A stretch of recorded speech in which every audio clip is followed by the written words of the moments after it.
अस्सलामुअलैकुम गाइस, आज मैंने आपके लिए शिमला मिर्ची और आलू की सब्ज़ी बनाई है जो बहुत ही ज़्यादा टेस्टी रहती है और 15 से 20 मिनट में ये सब्ज़ी रेडी हो जाती है। सब्ज़ी को बनाने के लिए हमें ऐसी चॉप्ड करी हुई प्याज चाहिए। प्याज को इस तरह से काट लीजिए। मैंने 5 शिमला मिर्ची और 2 आलू को इस तरह से काट ली हूँ। देखिए, आलू को ऐसे काटना है और शिमला मिर्ची को इस तरह से। 2 से 3 चम्मच तेल लेकर प्याज को अच्छी तरह से भून लेना है।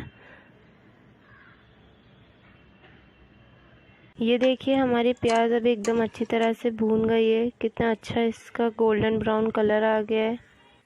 अब हम इसमें मसाले डालेंगे। 2 चम्मच हरी मिर्ची का पेस्ट डालेंगे।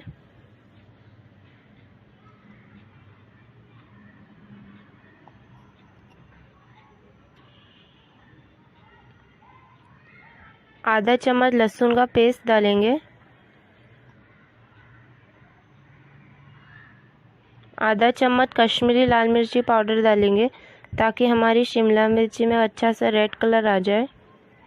और आधा चम्मच हल्दी डालेंगे।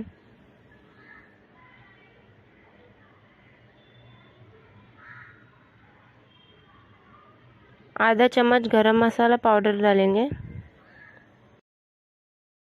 सारे मसालों को डालकर इसे अच्छे से हिला लेंगे। 2 टमाटर को लेकर मैंने इस तरह से काट लिया। चॉप्ड करे हुए टमाटर को मसाले के साथ अच्छे से भून लेना है। इसमें चॉप्ड करी हुई शिमला मिर्च और आलू डाल देंगे जो हमने पहले ही काट लिए थे और इसे अच्छी तरह से हिला लेंगे। आधा ग्लास पानी डालकर हम 2 सीटी ले लेंगे कुकर की। हमारी शिमला मिर्च और आलू एकदम तैयार है, अच्छी तरह से गल गए ये। अब हम इसे सर्व कर लेंगे। हमारा शिमला मिर्च और आलू अब बिल्कुल तैयार है। अगर आप मेरे चैनल पर न्यू हैं तो वीडियो को प्लीज़ लाइक और सब्सक्राइब करना भूलना मत और कमेंट कीजिए कि आपका शिमला मिर्च आलू कैसा बना है।